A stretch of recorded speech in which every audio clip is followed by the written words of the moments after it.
Magandang umaga po Kuya Chris. Isa po ako sa masugid ninyong tagahanga na laging nakasubaybay sa inyong mga kwento. Naisipan ko rin pong ibahagi sana ang aking nakakatakot na karanasan tungkol sa mga aswang. Itago niyo na lang po ako sa pangalang Romeo at kasalukuyang nakatira dito sa Tarlac. Isa po akong ahente ng mga gulay na kung tawagin nila ay middleman. Ako po ang nakikipag-usap sa mga magsasaka sa kanilang mga ibinebentang gulay na kanilang inaani, gaya ng ampalaya, upo at mga kalabasa. At ako rin ang naghahanap ng mga tindera na gustong kumuha ng pakyawan sa akin upang ibenta nila sa palengke. Maganda po ang kinikita ko sa ganitong trabaho dahil marami na akong suki at halos kulang pa ang mga gulay na nakukuha ko sa mga magsasaka dahil sa taas ng pangangailangan ng gulay sa merkado. Subalit kung minsan po ay hindi maganda ang bentahan, lalo na kung may bagyo at nasira ang mga pananim. Natatandaan ko pa taong 1975 nang bumagyo ng sobrang lakas dito sa Luzon. Halos lahat ng mga pananim ng mga suki kong magsasaka ay winasak ng bagyo. At ilang linggo na rin na hindi humuhupa ang baha, kaya lumubog talaga ang mga sakahan. Sa ganitong mga pagkakataon ay nahihirapan kami ng mga kasamahan kong driver at pahinante dahil hindi kami kikita at gutom ang aabuti ng aming pamilya. Dalawa po ang kasakasama ko sa trabahong ito. Si Dante ang aking kumpare at siyang driver ng aming truck na ginagamit na panghakot ng mga gulay. At ang aking pamangkin na si Rodelio na aming pahinante. Dahil nga sa bagyo at wala kaming kikitain, napagkasunduan namin na sa ibang lugar umangkat ng mga gulay dahil wala talaga kaming makukuhang gulay sa Benguet at Isabela. Ang sabi ng kumpare kong si Dante ay dumayo kami sa Bicol, sa Pulangi. Noong araw daw kasi ay doon sila nakakaangkat ng mga gulay. Kumbaga, walang katiyakan ng aming lakad dahil hindi pa siguro kung makakabili kami doon ng gulay sa mga magsasaka dahil hindi naman kami ang suki nila. Pero nagbabaka sakali pa rin kami at naghanda sa pagbabiyahe papuntang Bicol. Alas 10 na ng umaga kami nakaalis sa Tarlac. Nagbaon na lang kami ng aming pagkain upang makatipid at hindi na gumastos ng pagkain sa daan. Mahaba ang aming naging biyahe bago makarating sa Bicol. Nagtanong-tanong muna kami sa isang pamilyahang bayan doon kung saan mayroong maaangkat na ani ng mga gulay. May mga nagbigay naman sa amin ng lugar at kung saan maaaring makabili. Mababait ang mga tao sa Bicol kaya naging kampante na kaming magbiyahe.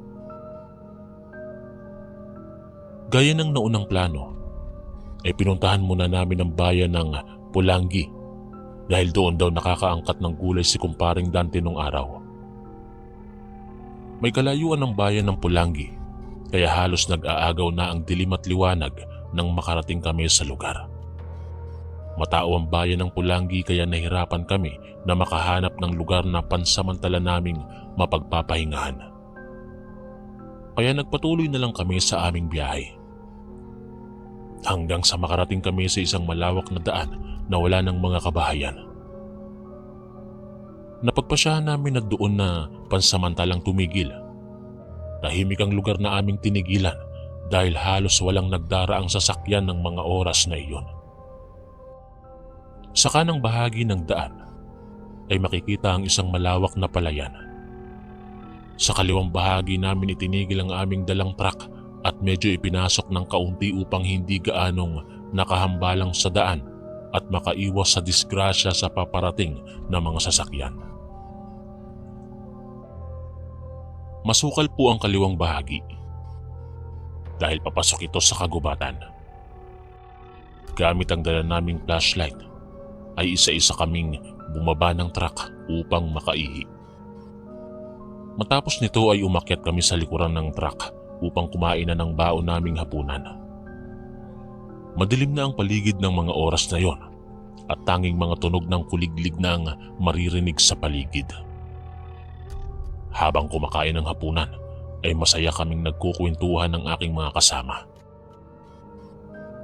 Matapos kumain ay pansamantala kaming nagpahinga at nagpasyang muling bumiyahe. Hahanapin pa kasi namin ang isang baryo sa Pulangi kung saan kami makakaangkat ng gulay. Madilim na ang daan habang kami ay bumibiyahe. Mangilan-ngilan lamang ang mga sasakyan na aming nakakasabayan. Habang tumatagal ang aming biyahe, pakiramdam ko ay parang walang katapusan ng kalsada na aming tinatahak. At habang nagmamasid ako sa paligid, ay parang pasukal na ng pasukal ang aming dinaraanan. Pinahinto ko muna kay kumparing Dante ang truck. Pakiramdam ko kasi ay naliligaw na kami dahil mga nagtataas ang mga puno na ang aming nakikita sa paligid at nakakatakot na ang nakabibinging katahimikan. Pare, mukhang mali na ang direksyon na pinupuntahan natin .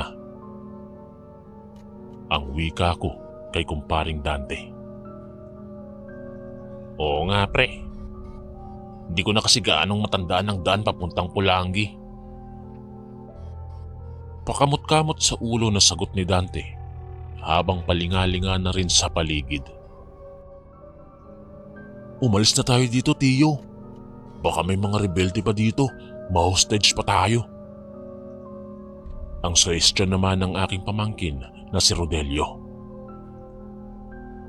Ganun na nga ang ginawa namin. Nagpatuloy kami sa biyaheng walang katiyakan ng pupuntahan. Maya-maya pa ay may natanaw kaming mga kabahayan na nasa dulo ng kalsada. Ngunit may pag-aalinlangan kaming tumuloy dahil bago ka makarating sa mga kabahayan ay masyadong masukal ang daanan papasok dito. Ano paring Romeo?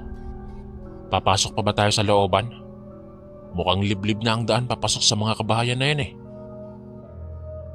Ang tanong sa akin ni paring Dante na mukhang nag-aalangan.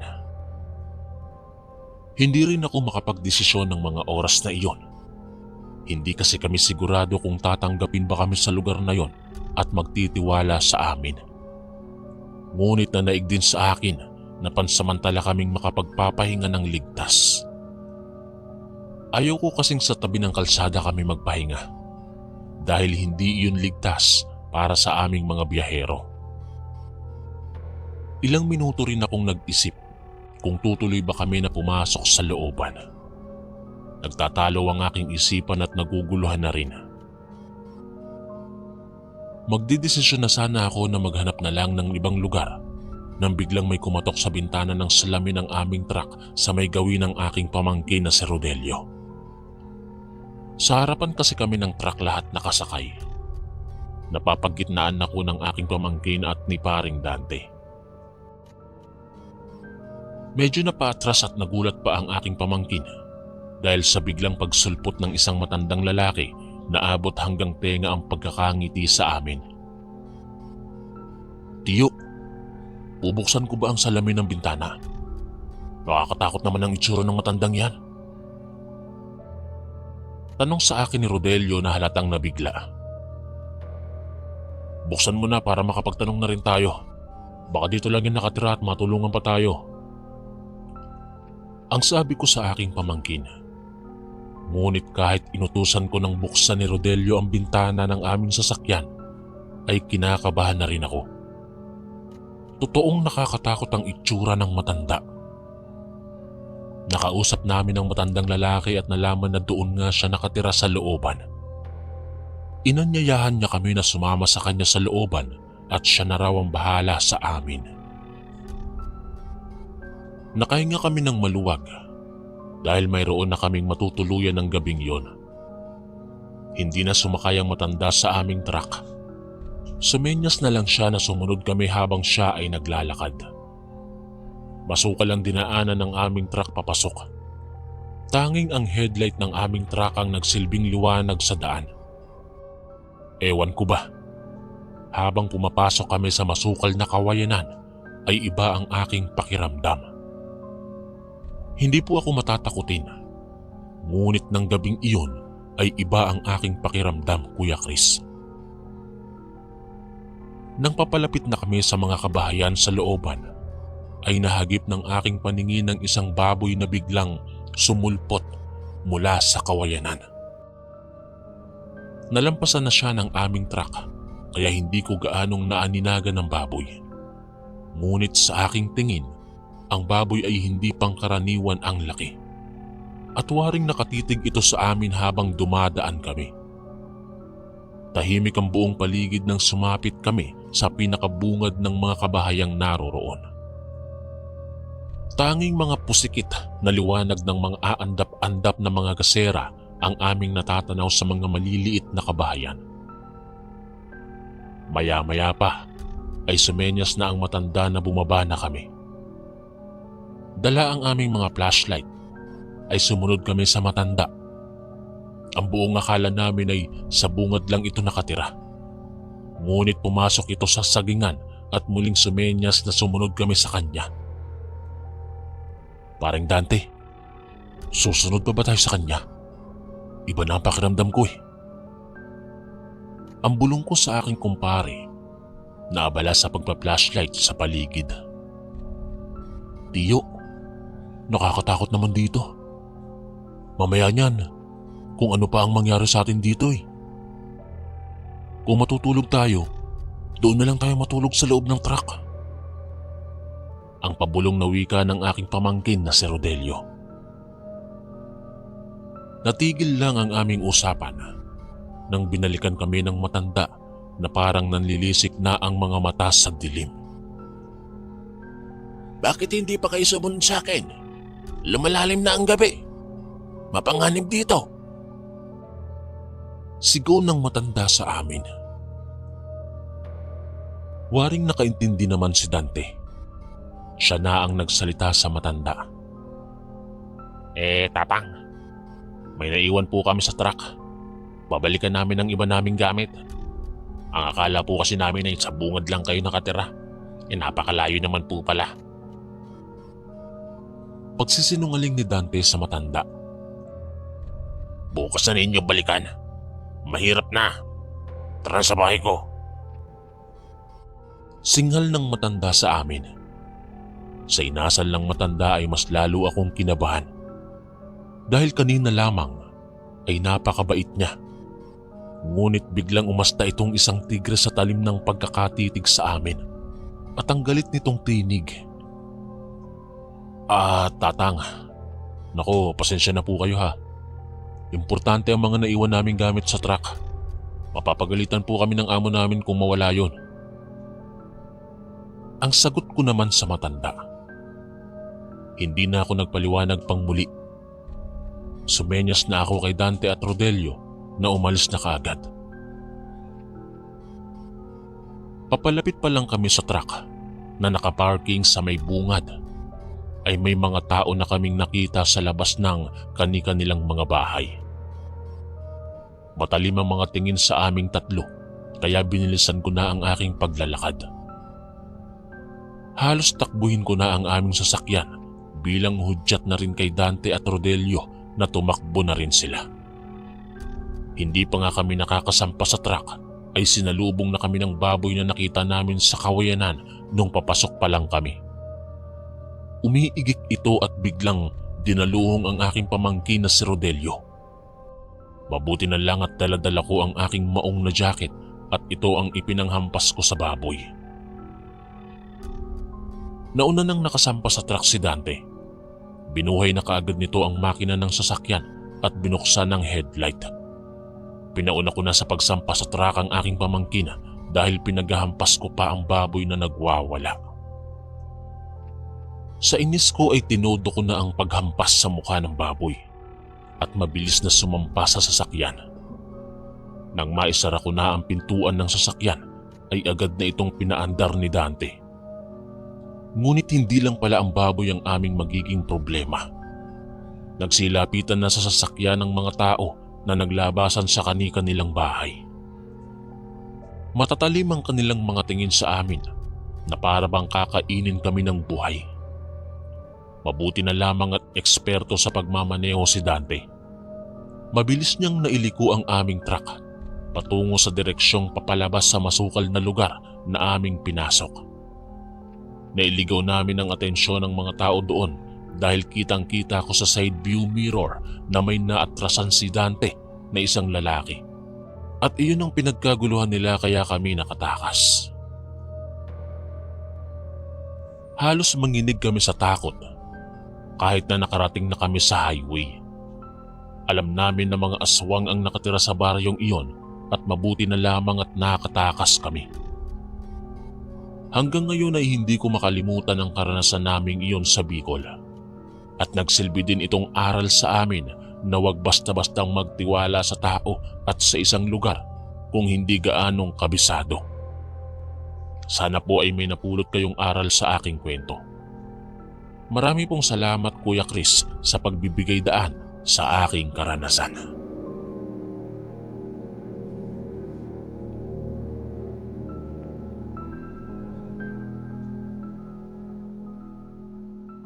Nakapunta ka na ba sa Atimonan? Isa ito sa napakagandang probinsya para sa akin. Dahil napakatahimik nito.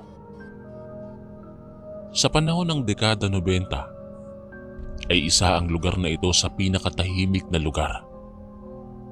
Ngunit sa likod ng napakagandang lugar na to, ay may isang nilalang na tinatawag nilang Tanyo.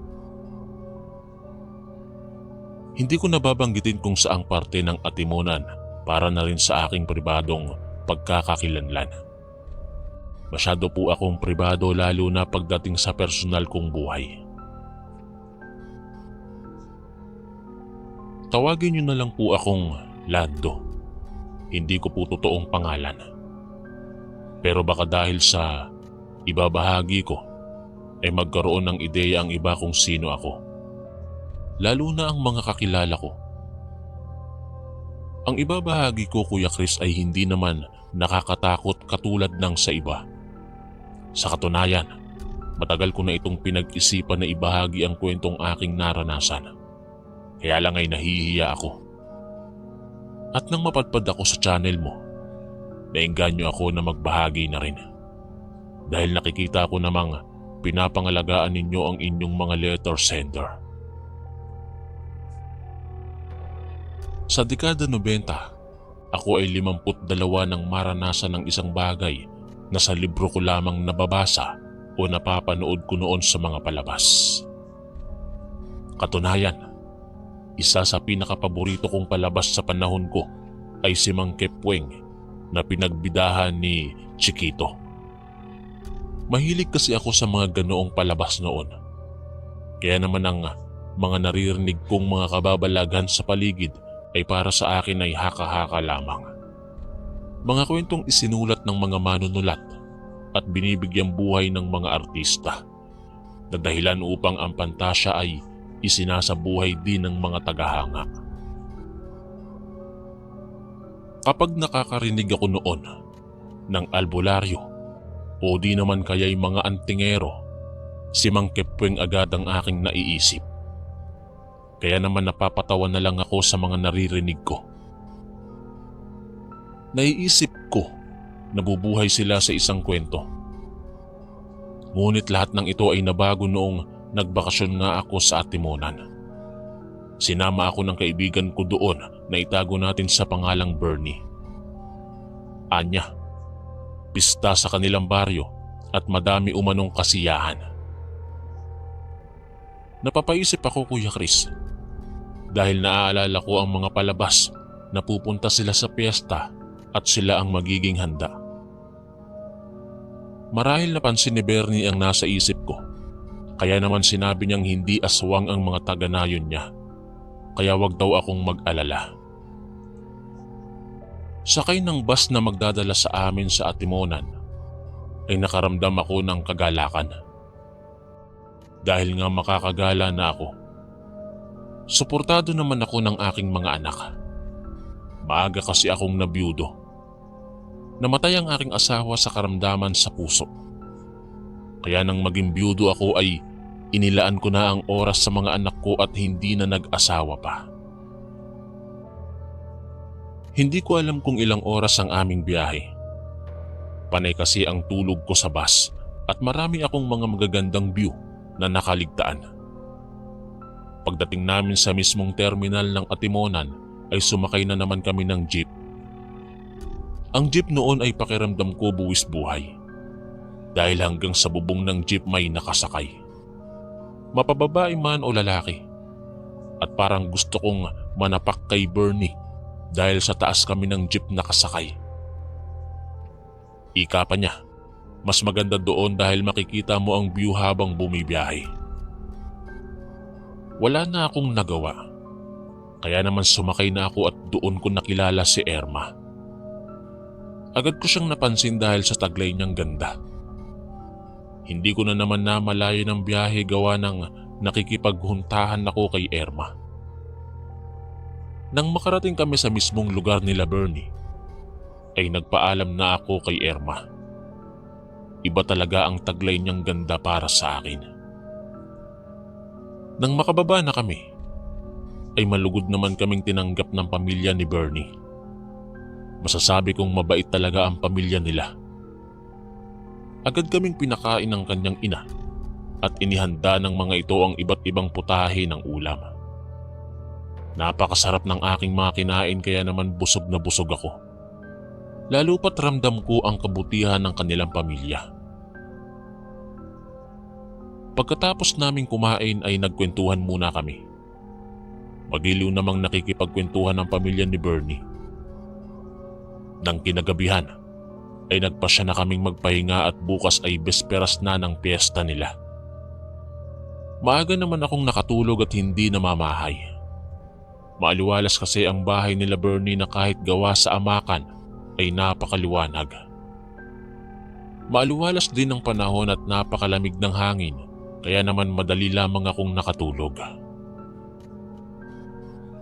Ngunit pagsapit ng 3:00 ng madaling araw ay napabangon ako bigla sa hindi ko malamang dahilan. Tila ba may tumatawag sa aking pangalan. Napabangon ako dahil sa init na aking nararamdaman. Hindi ko talaga maunawaan ang pakiramdam ko nung mga oras na yon. Samot-sari ang aking nararamdaman. Tila ba wala ako sa sariling lumabas sa silid ng aking pinagtutulugan.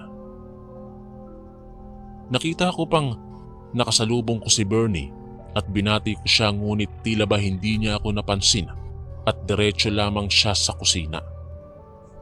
Naisip kong baka kako antok na antok pa ito kaya di niya ako namalayan. Nakita ko sa labas si Irma, ang dalagang aking nakilala sa jeep. Lalabas na sana ako nang makita ko si Bernie na nagsusumigaw at tila ba slow motion na nakikita kong patakbong pumasok ang pamilya niya sa kwarto kung saan ako natutulog. Nagtaka ako at sinundan ko sila at halos magulat ako sa nakita kong katawan ko na nakahiga. Tila ba nawalan ako ng malay. Nagising ako na nakikita ang isang lalaking tila nakikipagsagupaan sa hindi ko malaman kung ano ang kanyang kalaban. Nakikita ko din si Bernie na hawak-hawak ang isang katawan na nakahandusay. Nasa isang hindi pamilyar kami na lugar at may isang kubo. Isang matandang lalaki ang nag-oorasyon habang itinututok ang kanyang tungkod sa isang kubo. Tsaka ko lang napansin si Irma na tila nakikipagtagisan ng lakas sa lalaki. Oo Kuya Chris, mahirap paniwalaan. Ni ako sa sarili ko ay ayaw din maniwala na nagaganap ang mga hindi kapani-paniwalang mga kaganapan. Ang dati na nasa palabas ko lang nakikita ay nagaganap ngayon sa harapan ko. Ang magandang si Irma ay isang napakapangit na nilalang. Doon na ako nag-umpisang kabahan. Dahil sa tanang buhay ko ay ngayon ko lamang ito naranasan. Narinig ko pang nagwika ang matanda na ibalik umano ang taga-syudad at nagsasalita sila ng mga hindi ko maunawaang mga salita. Humangin ng malakas, hindi ko ramdam pero ang katawan kong nakahandusay sa lupa ay ramdam na ramdam ito. Ibig sabihin, buhay pa ako. Narinig kong tinawag ng lalaki ang aking pangalan at sinabi niya na kung naririnig ko umano siya at nakikita ko ang puting ilaw ay sundan ko ito para makabalik ako sa aking katawan. Sumisigaw naman ang nakakatakot na si Erma ng hindi at sa kanya lamang ako. Ngunit hindi nagpatinag ang matandang lalaki na tumatawag sa akin. Patuloy ang kanyang pagtawag sa pangalan ko at sundan ko daw ang liwanag kapag nakita ko. Tsaka nagsalita siya ng lingwaheng hindi ko maunawaan. Nang makita ko ang bilog na ilaw, naisip kong marahil ito na ang susundan ko kaya wala akong pagdadalawang isip na tumayo. Nakita ko pa ang pagpupumiglas ni Erma sa liwanag na nakatali sa kanya. Lalabas na sana ako nang bigla siyang nag-anyong maganda tsaka tinawag ako. Nangihingi siya ng tulong. Nagpapaawa siya. Ngunit nang maisip ko ang kaninang anyo niya ay hindi na ako nagpalinlang. Idagdag pa ang sigaw ng lalaking nakikipaglaban kay Erma na wag umano akong papalinlang at sundan ko na ang liwanag. Sinundan ko ang liwanag at isang nakakasilaw ang aking nabungaran. Hindi ko na alam kung ano ang nangyari dahil nagising na lang ako na nasaksihan ng totoong kaganapan. Hindi ko alam kung paano ihahayag ang tamang salita. Ngunit kahit anong kusot ko sa aking mata, ganun pa rin ang aking nakikita. Ang isang matandang lalaki ay nakikipaglaban pa rin sa isang nilalang na ubod ng pangit. Tinanong ko pa noon si Bernie kung sino ang mga taong naglalaban. Ngunit ayon pa sa kanya, ay mamaya na lamang niya ipapaliwanag. Inutusan kami ng lalaki na lumayo dahil mapanganib sa aming mga normal na matamaan ng liwanag dulot ng labanan. Kaya naman dali-dali kaming nagtago ni Bernie at ng kanyang ama sa malaking puno sa hindi kalayuan. At napapikit na lamang kami dahil sa nakakasilaw na liwanag na sumabog sa buong kagubatan. Narinig ko pang sumigaw ang nilalang na nakakatakot at napakatinis ng tinig nito na nakakangilo sa tenga. Pagkatapos ng pagsabog ay kasunod ng kadiliman. Napadilat kami dahil napakadilim. Halos magyakapan na kami ni Bernie dahil sa kadiliman na dahan-dahang pinalitan ng liwanag. Napatayo kami ni Bernie at ng tatay niya.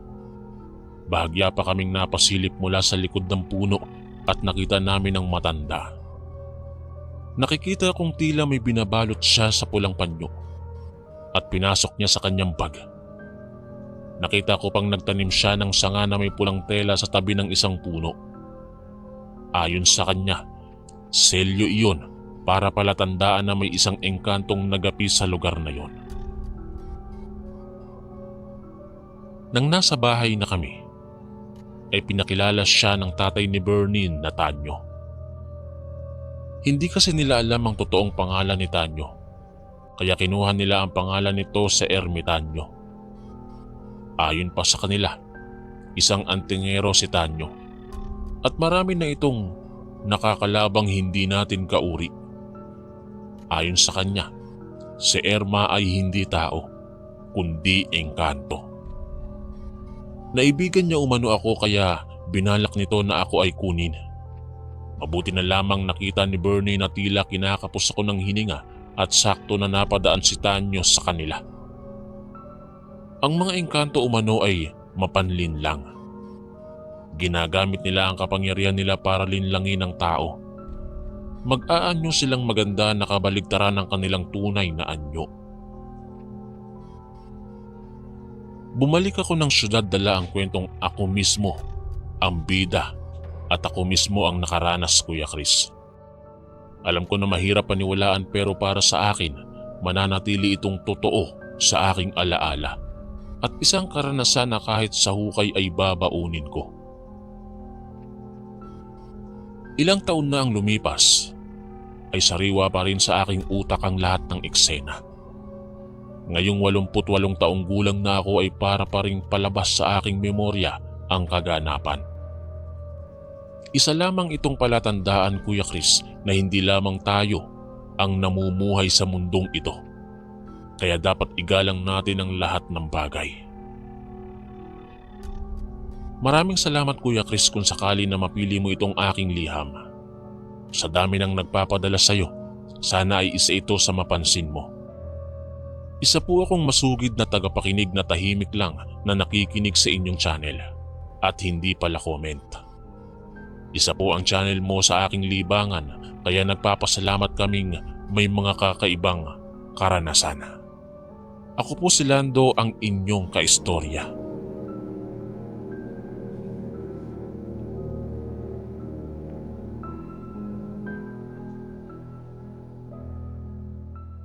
Magandang umaga po, Kuya Chris. Tawagin niyo na lang po akong Esther, hindi ko tunay na pangalan. Ito po ang paraan ko para maitago ang aking tunay na pagkakakilanlan. Maging ang mga tauhang aking babanggitin ay aking itatago. Tubong Leyte po ako, Kuya Chris. Sa mismong bayan na kinatatakutan ng lahat. Pero masasabi kong isa ang lugar na to sa may pinakamagandang pasyalan at mga paliguan tulad ng mga talon at falls. Hindi naman likas na masama ang mga nananahan dito. Sa katunayan, mas mabubuti pa nga silang mga tao higit sa mga akala natin ay mabubuti. Sa kabila ng kanilang mga itim na mahika, ay sinusuklian nila o ginagamitan nila ito ng kabutihan para pagbayaran ng kasalanang pinagagawa ng iba. Katulad na lamang ng pambabarang. Tama po, Kuya. Ang aking ibabahagi ay ang tungkol sa mga mambabarang. Kaya gusto kong itago ang aking katauhan sa dalawang bagay. Nahihiya ako o dahil ayaw ko na katakutan ako ng mga makakakilala sa akin. Pero bago ko sisimula ng kwento, may nais akong itanong. Sino ba ang mas makasalanan? Ang mga mambabarang o ang mga taong nagpapabarang? Isang araw noon, sa wari ko ay mag-aalas 10 ng umaga. Habang abala kaming lahat sa aming mga gawain sa buhay, may isang kotseng pula ang natapat sa aming tahanan. Bumaba ang isang lalaki na naka-Amerikana. Agad niyang binuksan ang pinto sa may likod at bumaba ang isang babae na may damit na katerno ng sasakyan niya. Hindi na namin kailangan pang magtanong, Kuya Chris, kung ano ang sadya nila. Dahil lahat ng mga dayo na tumutungo sa aming munting nayon ay alam na ang sadya. Ang ipabarang ang mga galit o kinaiinggitan nila. Kaya naisip kong mga masasamang tao silang nagbabalat kayo at nagtatago sa magandang damit at muka. Ngunit ang kaluluwa'y unti-unti nang nasusunog sa impyerno. Pagkalapit nila sa amin, ay agad na iaabot na lang ang sobre. At kadalasan, sasabihin nila ay pahihirapan ng matanda o di naman kaya'y mas malala pa. Tatango lamang ang aking lola Ibyang, hindi niya tunay na pangalan, at aalis na agad ang mga dayo. Opo, Kuya Chris. Ako po ay apo ng isang mangkukulam. Iniwan ako ng aking ina sa aking lola at nagtungo sa Maynila upang takasan ang kanyang responsibilidad. Anak po ako sa pagkakasala ni nanay at wala po kaming alam tungkol sa aking ama. Matagal ko na hinihiling kay lola na tumigil na sa kanyang gawain. Kahit gusto niya umano ay hindi maaari. Dahil maliban sa kailangan namin ng pera, ito ay pagsagot sa kanyang tungkulin sa bertud na nasa kanyang katawan. Titigil lamang siya kung siya'y mamamatay na. Yun ang kanyang sinumpaan. Madalas niyang sinasabi sa akin na ipagdasal ko siya sa Diyos dahil isa siyang makasalanan na tao. Buhay pa umano siya'y nasusunog na sa impyerno ang kanyang kaluluwa. Tinanong ko siya kung bakit yon ang kanyang napiling buhay. Pwede naman siyang manggamot. Anya, walang pera sa paggagamot. Dahil ang bertud ng panggagamot ay hindi kailanman kikita ng malaking pera. Hindi katulad ng kinikita niya sa pangkukulam. Ang bertud ng kabutihan ay hindi pwede haluan ng makamundong bagay tulad ng pera at materyal. Kaya ang ibang manggagamot ay barya lamang sapat na sa kanila. Kaya sa halip na manggamot ay mas pinili niya ang itim na bahagi ng bertud, ang pambabarang o pangkukulam. Dahil mas malaki ang kita sa trabahong to. Kapag natuwa ang nagpabarang sa trabaho at serbisyo mo, ay mas malaki ang bayad para hindi babalik sa kanila ang kasamaang ginagawa nila. At ang sasalo sa lahat ng kasamaan ng iba ay ang mambabarang. Unti-unti yan silang babalikan sa dahan-dahan na pamamaraan. Lalo pat kapag makunat ang nagpagawa at hindi na sila balikan, ay sila ang tatanggap minsan ng tinatawag nilang balik, na ang ibig sabihin ay babalik sa'yo anuman ang pinagagawa sa'yo. Ako ang buhay na saksi, Kuya Chris, kung paano ginagawa ng aking lola ang barang. Hindi ko na ilalarawan dito kung ano ang kagamitan o paano ang gagawin dahil mapanganib. Baka gayahin pa ng iba. Dahil kahit hindi ka mambabarang at pinaglaruan o ginagaya mo ang paraan at pagsasagawa na kahit biro o laro-laro lang ay mapanganib. Dahil iba kung kumilos ang demonyo. Madali siyang tumugon sa ganitong uri ng gawain, laro man o totoo. Isang gabi, sa kabilugan ng buwan, isasagawa ni Lola ang kanyang ritual sa pinakukulam ng babaeng dumating sa amin kamakailan. Dinasalan ito ni Lola ng nakakatakot na mga orasyon. Kasabay ng hangin ay ang pagtayuan ng mga balahibo ko sa katawan. Dahil hindi talaga kaaya-ayang pakinggan ang orasyon ni Lola.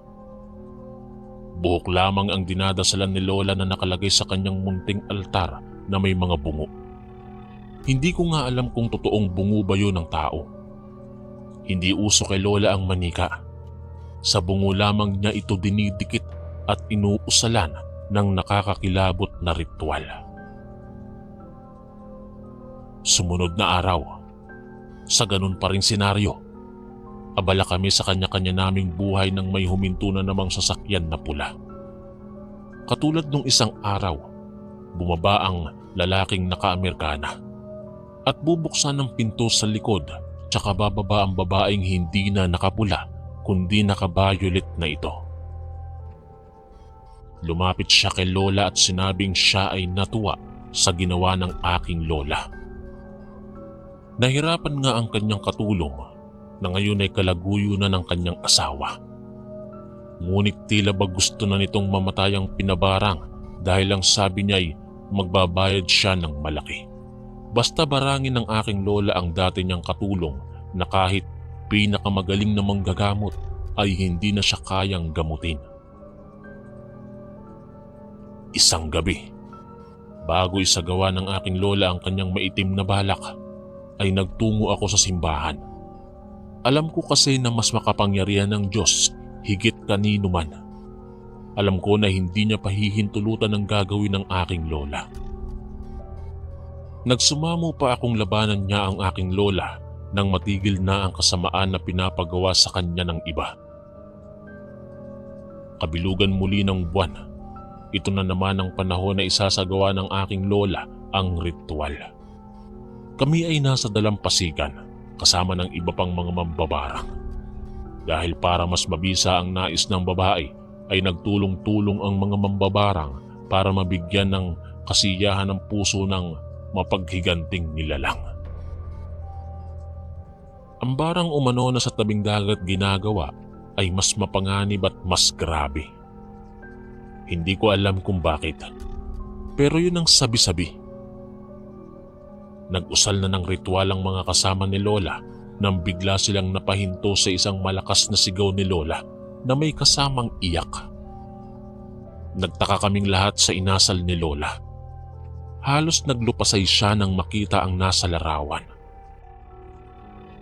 Hindi ko alam noon kung bakit ganun na lamang ang hinagpis ni Lola habang yakap-yakap ang larawan na pinapakulam ng babaeng nagpapabarang. Lumapit ang isa naming kanayon at tinignan ng larawan na yakap-yakap ni Lola, maging siya ay nanlaki ang mata. Bahagya siyang napatingin sa akin at sinabi sa aking lola na huwag matakot at kanilang babawiin ang ritual. Pinakita niya sa mga kasama ang larawan at maging sila ay nagulat. Nagtataka ako dahil napapagawi ang tingin nila sa akin. Nilapitan ng isa naming kasama si Lola at sinabihang tumayo na at gagawin nila ang balik kong tawagin. Matapos ang mahabang ritual, nakita ko kung paano nakibaka ang mga mambabarang. Halos maligo na sila sa sarili nilang mga pawis, maisagawa lang ang balik kung tawagin nila. Umiiyak ang aking lola habang patuloy na humihingi ng tawad sa nasa larawan. Habang ang ibang mambabarang ay sinusunog nila ang perang huling binayad ng babaeng nagpapabarang. Nanghihinayang man ay ginawa nila kaysa naman sila ang balikan. Lumapit ako sa umiiyak kong lola at tinanong kung bakit isinagawa nila ang ritual na balik at bakit panay hingi niya ng tawad sa larawan. Sa halip na magsalita ay niyakap ako ni Lola at humingi siya ng tawad sa akin. Wala akong maunawaan ngunit tumayo siya at iniwan ang larawan sa mesa. Hinatid ko siya ng tingin habang patungo siya sa kanyang mga kapwa mambabarang. Malungkot silang nagyakap. Hindi ko alam kung ano ang kanilang pinag-uusapan. Ngunit parang pinapalakas nila ang loob ni Lola. Binalik ko ang tingin sa larawan na nakataob. Nang tingnan ko ay nagulat ako. Dahil isang babae ang nakangiti at karga-karga ang bata na sa wari ko ay may 5 buwan pa lamang. Mataman kong tinitigan ng may umupo sa aking tabi. Nang lingunin ko ay si Aling Toyang, hindi niya totoong pangalan. Kinuha niya ang larawan at nagbitaw ng malalim na buntong hininga at nagwika ng, "Kamuntik na." Hindi ko siya maunawaan. Kaya napatingin ako sa kanyang may katanungan sa aking mga mata. Ang wika niya ay mabuti na lamang, hindi natuloy ang ritual ng mga mambabarang. Dahil ang nasa larawan ay ako at ang aking ina. Nais kaming ipabarang ng babaeng yon dahil sa nagkaroon ng relasyon ng kanyang asawa at ang aking ina. At ako ang bunga. Ayon pa kay Aling Toyang, matagal nang walang balita si ina sa aking ama. Dahil buhat ng ipanganak ako ay nagtungo si ina sa ibang lugar. Hindi para balikan si ama, kundi para layuan ako. Dahil ako ang dahilan kung bakit hindi siya natuloy sa Japan. Nung nakaraang taong Kuya Chris, namatay ang aking lola. Matagal siyang namatay dahil sinakripisyohan niya ang bertud na hindi mapunta sa akin. Kahit pinahirapan siya ay tiniis niya. Nagkita naman kami ng aking ina nung lamay ni Lola. Humingi siya ng tawad sa akin at pinatawad ko naman siya. Kasalukuyan siyang nasa Nagoya, Japan kasama ang kanyang bagong pamilya. Japanese ang napangasawa ni ina at may 3 silang anak. 2 lalaki at 1 babae.